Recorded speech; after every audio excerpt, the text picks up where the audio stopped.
Sudah pernah mainin game Play to Earn yang membuat Anda menghasilkan uang?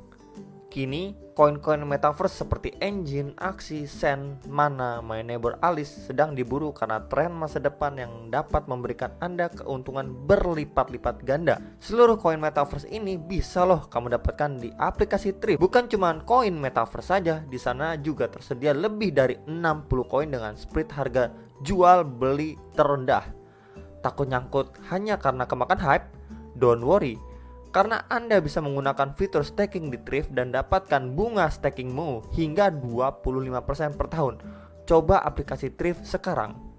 Yo, balik lagi sama gue Richard Martin. Salam profit. Oke guys, jadi pada kesempatan kali ini gue akan mengupdate seputar Bitcoin kembali teman-teman ya. Nah, selain Bitcoin juga nanti akan saya update ataupun informasikan seputar koin Sand, kemudian juga Mana teman-teman ya, dan Engine. Jadi Sand, Mana, Engine teman-teman. Oke, jadi langsung aja ke inti videonya. Ini untuk pergerakan Bitcoin ya. Memang kemarin itu dengan beberapa video yang lalu saya sudah sampaikan ya teman-teman, ini adalah trendline support yang penting ya. Setiap kali dia hit di sini mengalami pemantulan, dan sekarang ini hampir menyentuh di area atau box warna kuning ini yang berkaitan dengan garis trendline support ini. Jadi itu di sekitaran 38.800-an sampai 39.000-an dolar, sekitar area itu teman-teman ya. Untuk bottomingnya dari garis trendline ini ya sangat mendekati ataupun memang bersinggungan dengan box warna kuning ini. Jadi memang tinggal kita lihat aja biar waktu yang menjawab teman-teman, apakah benar-benar di garis trendline ini Bitcoin bisa mengalami pemantulan yang cukup signifikan, sama seperti halnya di sini teman-teman. Kan signifikan kurang lebih seperti itulah ya teman-teman. Mungkin dia akan naik terlebih dahulu, kemudian ke-reject lagi mungkin di kisaran 44.000 dolar untuk ngetes lagi di box warna kuning ini sebelum melanjutkan penguatan. Jika kita lihat seperti sebelumnya nih ya, dia sudah masuk box warna ungu ini, dimana memang pada saat itu ini adalah strong supportnya. Kemudian dia rebound sesaat untuk koreksi lagi yang lebih deep, akhirnya baru mengalami kenaikan yang signifikan. Jadi kurang lebih mungkin terjadi seperti ini teman-teman ya. Kemudian kalau misalkan kita lihat ini kan udah pas banget nih ya, mendekati dengan support ataupun level yang benar-benar penting, dan biasanya orang bilang ini adalah strong supportnya saat ini. Nah, kemudian kita lihat juga untuk Crypto Fear and Greed Index-nya. Sekarang ini masuk di skor 10, di mana ini extreme fear teman-teman ya. Jadi sekilas kalau memang kita lihat dari data di sini ya, untuk 1 tahun ke belakang ini ya teman-teman ya, dari Januari 2021 sampai Januari 2022, setiap kali dia itu masuk di area 10, level 10 sampai level 20, ini market akhirnya rebound teman-teman. Jadi setiap kali masuk ke extreme fear ya, skornya 10 sampai 20 itu market rebound. Nah, kemudian kalau misalkan kita lihat dari sini juga untuk pergerakan dari 2018 teman-teman sampai saat ini memang terendahnya nih ya. Di tahun 2018 itu skornya 11. 11 akhirnya dia sideways sebentar, akhirnya rebound ya teman-teman sampai masuk ke grid ya, extreme grid nih, skornya 95. Nah, kemudian dia koreksi lagi sampai ke extreme fear lagi, skornya 9. Akhirnya market perlahan rebound gitu teman-teman ya. Nah, kemudian sekarang posisi kita ini di 10 ya. 10 sebelumnya ini di bulan 9 ini ya, skornya 25 teman ya, masuk juga extreme fear juga di 25, akhirnya market rebound ya. Sebelumnya juga masuk di skor 19, akhirnya market rebound ini di bulan 7 tahun 2021. Nah, apakah sekarang ya dengan level yang kurang lebih hampir masih lebih tinggi lah ya teman-teman ya, dibandingkan bulan 9 ya, itu kan levelnya 25 extreme fear. Sekarang dengan harga yang cenderung lebih tinggi ya, sedikit lebih tinggi lah teman-teman ya, kurang lebih kan. Nah, kita bisa lihat ya teman-teman, dengan perbandingan waktu di bulan 9 ya, price action dia di si Bitcoin itu around 41.000 dolar. Di situ skor extreme fear-nya itu 25, dan sekarang around juga 41 ribuan dolar itu masuk ke extreme fear, tapi skornya 10. Lebih takut lagi orang teman. Dengan perbandingan ini ya, harusnya ya kita bisa melihat untuk Bitcoin semoga bisa rebound, karena di level yang sama tapi dengan skor ya extreme fear yang berbeda. Di sini 25 teman-teman ya, di sini 25 dengan harga 41.000 dolar juga, dan di sini 10 skornya dengan harga 41.600 dolar. Jadi mungkin ya ada kemungkinan teman-teman ya, seperti yang data sebelumnya nih, setiap kali dia nyentuh di kisaran 10 sampai 20 market rebound ya, mungkin sideways sesaat baru rebound.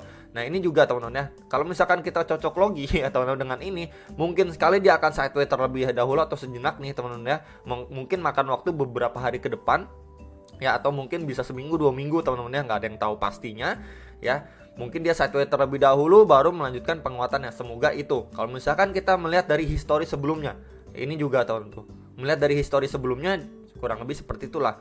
Ya, dia udah masuk benar-benar lowest point dari skor extreme fear-nya. Ya, kemudian mungkin market akan sideways terlebih dahulu baru melanjutkan penguatannya. Ya, datanya sih seperti itu teman-teman ya. Jadi kurang lebih seperti itu. Dan menurut kalian apakah data ini ya bisa menjadi salah satu tolak ukur ya kita melihat pergerakan market? Coba kalian tulis di kolom komentar teman-teman ya. Jadi ini sekilas saja teman-teman untuk si Bitcoin-nya. Ya kalau misalkan kita lihat untuk hourly-nya lebih detail lagi di 1 jamnya kita bisa lihat ya. Ini teman-teman ya, dari kemarin dia waktu dump ya, strong support terdekat itu kan jebol di kisaran $45.500 itu jebol teman-teman. Nah, sekarang ini terbentuk juga sebuah trendline resistance. Kita bisa lihat di sini teman-teman ya, di sini adanya trendline resistance ya. Kemudian di sini juga adanya trendline support. Nah, jadi kurang lebih seperti ascending channel lah, teman. Kurang lebihnya seperti ascending channel ya, seperti channel. Kita bisa lihat dia ketika drop bermain di kisaran ini. Ya. Dan kemungkinan ketika memang dia up sekarang ini adalah resisten terdekat dari trendline resisten yang terbentuk atau di kisaran $42.000 lah, teman-teman. Ya, jadi itu potentially resisten terdekatnya. Untuk nextnya di kisaran berapa bro? Di highest point terakhir sini ya, di kisaran 43.500 sampai di kisaran sini $44.000. Ya, itu adalah next resistance untuk si Bitcoin. Nah, kemudian next lagi di kisaran berapa? Pasti di strong support sebelumnya di sini. Di kisaran 45.600 sampai $46.000 sekitar itu. Jadi ya kalau memang kita mau melihat untuk si Bitcoin tidak boleh terkoreksi lebih dalam, pertama tugasnya si Bitcoin dia harus breakout dulu, retest, mampu mempertahankan posisinya nih, testing dulu ya, breakout, testing lagi, mungkin sideways sejenak, lalu di sini mampu retest. Jadi di sini teman-teman, terakhir kali dia tekanan seller yang cukup kuat itu kan di kisaran $46.000. Nah, area itu harus dia berhasil survive di atasnya dia. Baru kita bisa lihat bullish momentum untuk si Bitcoin berpotensi untuk meretest beberapa strong resistance ke atasnya lagi. Gitu teman-teman ya. Tapi kalau yang terdekatnya ataupun di level kedua ini aja dia nggak mampu ya nih. Level kedua itu di sini teman-teman ya, di kisaran $44.000. Itu aja dia nggak mampu untuk lewatin. Ya udah, kita bakal berpotensi untuk melihat si Bitcoin terkoreksi lebih deep lagi ataupun testing sedalam-dalamnya di sekitar $39.000-an teman-teman untuk si Bitcoin. Jadi itu yang harus diperhatikan ya. Jadi memang untuk jangka pendeknya sekarang ini tadi udah ada trendline resistance yang saya infokan dan trendline support di sini. Ya kalau misalkan kita tarik garis yang berbeda juga ya. Untuk kondisi sekarang memang dia bermain di around di sini teman-teman ya, di sini lebih sini teman-teman ya, di sekitaran 41.000 sampai $42.500. Jadi dia untuk jangka pendeknya masih satu di kisaran sini dulu. Ya, entah dia akan melanjutkan penguatannya atau dia malah terbreakdown lebih dalam. Karena kita belum lihat adanya benar-benar reaksi dari buyer ataupun strong volume untuk pembelian si Bitcoin di area sekitaran $41.000-an untuk market bisa rebound. Jadi masih sideways ya. Jadi kurang lebih seperti ini nih. Ini kan dia drop sideways sejenak, kemudian drop lagi sideways sejenak. Yang harus kita waspadai yaitu dia drop lagi untuk sideways lagi.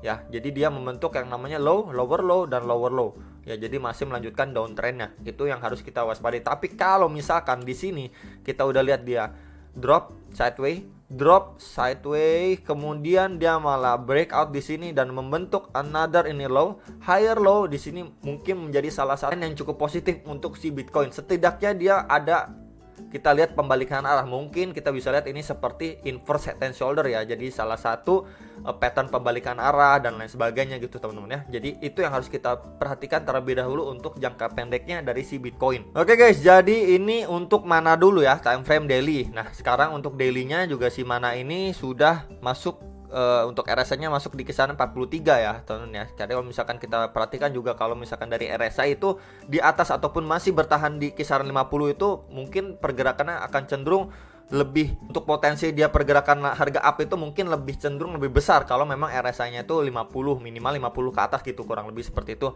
Nah, kemudian untuk price action-nya ya, teman-teman kita bisa lihat di sini adanya, saya bagi jadi dua ya, untuk resistance dan support-nya. Sebentar guys ya. Jadi untuk bagian bawah seperti biasa teman-teman ya, di sini adalah support ya. Jadi dia bermain sideways ya, di channel ini lah kurang lebih nih support, dan di sini saya ambil sebagai resistance-nya ya. Jadi untuk garis tengah ini juga berfungsi menjadi support dan resistance. Kita bisa perhatikan ya. Di sini berapa kali dia tertahan ya untuk price action-nya. Ya, berapa kali di sini juga bisa menjadi resistance dan support lagi, resistance ya teman-teman ya. Jadi ini untuk si mana. Nah, kemudian untuk yang nanya ini si mana untuk jangka pendeknya ya. Kalau misalkan dia mau nge-break beberapa area resistance-nya, dia harus ngebreak dulu EMA 21 dan 34 ini. Kita bisa lihat ya, ini struggling banget di area ini teman-teman, atau di sekitaran 48 ribuan, sekitar area itu dia struggling banget ya, mencoba untuk ngebreak, cuman masih ketahan nih di EMA 21 dan 34 ya. Kalau misalkan dia terkoreksi lagi teman-teman ya, dia untuk bottomingnya dia berpotensi untuk ngetes di area paling bawahnya ini dari si channel ini teman-teman ya, channel flat ini, yaitu di sekitaran 35 ribuan rupiah, sekitar area itu. Tapi kalau memang dia mampu nih break ya, dia mampu break, saya akan warna merah aja ya. Dia mampu break, kemudian dia sustain di atas untuk ngetes lagi ya, untuk garis putus-putus ini yang berpotensi untuk menjadi resisten juga nih ya, berfungsi menjadi support dan resisten juga ya, itu di sekitaran 55.000 rupiah. Jadi itu bisa menjadi area target juga ya teman-teman ya, buat yang nge-trade di mana ini ya. Next target baru di high-nya dia ya, di sekitar 75.000 up rupiah teman-teman untuk si mana ini. Tapi kalau hal yang terjadi seperti ini nih, dia udah nge-break, kemudian dia testingnya nggak mampu nih, kita bisa lihat di sini atas EMA 21 dan 34 nya di sini ya, dia nggak mampu bertahan, akhirnya dia false breakdown lagi ya, sampai sedalamnya di kisaran 40.000, kemudian market going up lagi, sekarang lagi berusaha testing untuk ngebreak ya, semoga aja kuat. Tapi kalau nggak kuat, kalian bisa menjadikan ini ya, lowest point terakhirnya ini menjadi area, mungkin bisa menjadi salah satu area yang bisa kalian pertimbangkan untuk averaging down, karena memang sebelumnya nih pernah di testing juga tuh teman-teman ya, kemudian market up, ini juga di testing market up ya, kurang lebih di sini ya teman-teman, di kisaran 40.000 rupiah sampai 42.000 rupiah. Nah next yang lebih bawahnya lagi ini ya teman-teman ya, di bawah sini ya, yang tadi saya infokan nih, di lowest pointnya dia nih, itu di sekitaran 34.000 sampai 35.000-an rupiah lah untuk si mana, dengan beberapa area target resistennya yang tadi sudah saya infokan ya, di area sini ya, itu di around 55.000 rupiah, dan di bagian atas ini swing high-nya dia ya, atau di sekitar 74.000, 75.000, 76.000 rupiah ya. Jadi di sekitar area itu teman-teman ya. Jadi itu yang bisa saya sampaikan sekilas untuk si mana ya, untuk misalkan kalian mau trade ataupun scalping jangka pendek. Memang kita tahu juga mana ini kan baru dapat good news gitu kan ya teman-teman. Kalau misalkan Samsung ini kan sudah masuk ke mana ya, jadi potensinya untuk jangka panjangnya masih sangat-sangat terbuka lebar gitulah ya, makanya harganya ini masih stabil banget gitu teman-teman. Walaupun si Bitcoin itu benar-benar under pressure, tapi si mananya ini malah masih kuat gitu ya, kuat bertahan dari badai lah, kurang lebih seperti itu ya. Jadi bukanlah sebuah hal yang mustahil kalau suatu saat nanti mana bisa menjadi seperti aksi teman-teman, tapi perlu waktu yang cukup panjang juga gitu ya. Yang nanyain bisa nggak mana seperti aksi, bisa, tapi butuh waktu yang lama, nggak waktu yang singkat gitu teman-teman ya. Mana ini juga harus dikembangkan lagi ya, development projectnya dan lain sebagainya. Nah kemudian ini untuk ING ya teman-teman, untuk time frame daily-nya juga untuk RSI-nya sudah masuk di skor sekitar 40 lah teman-teman ya. Nah di sini kita bisa lihat sekarang ini lagi posisi testing untuk support and resistance-nya dia. Kita bisa lihat di sini ya, ini bisa menjadi key levelnya dia untuk posisi sekarang itu di sekitar 31.000 sampai 33.000-an rupiah, sekitar area itu teman-teman ya.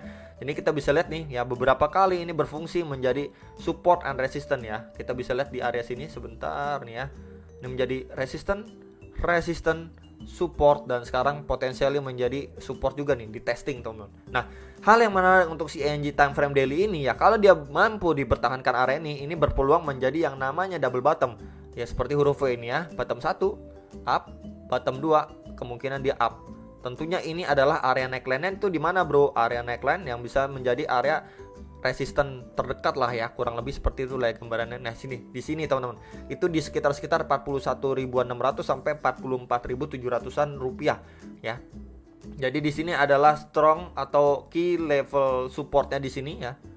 Dan di sini menjadi resisten yang cukup kuat karena menjadi area neckline dan berfungsi juga, kita bisa lihat ya, sebelumnya menjadi area resisten ya, menjadi support juga nih di area sini ya. Dimana juga kalau misalkan benar-benar konfirmasi yang namanya double bottom ya, di sini menjadi resisten terdekat ya untuk si ING.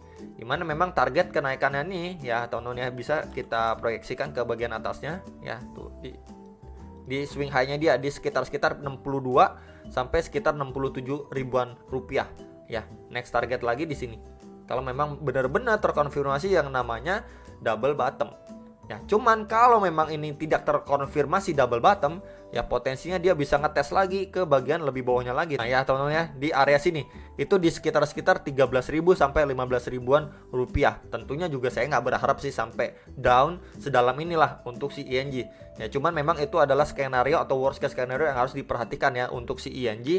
Kalau dia memang melanjutkan downtrendnya dia, kita bisa lihat di sini ya teman-teman ya. Kita bisa lihat di sini, kita perhatikan terlebih dahulu untuk si ING.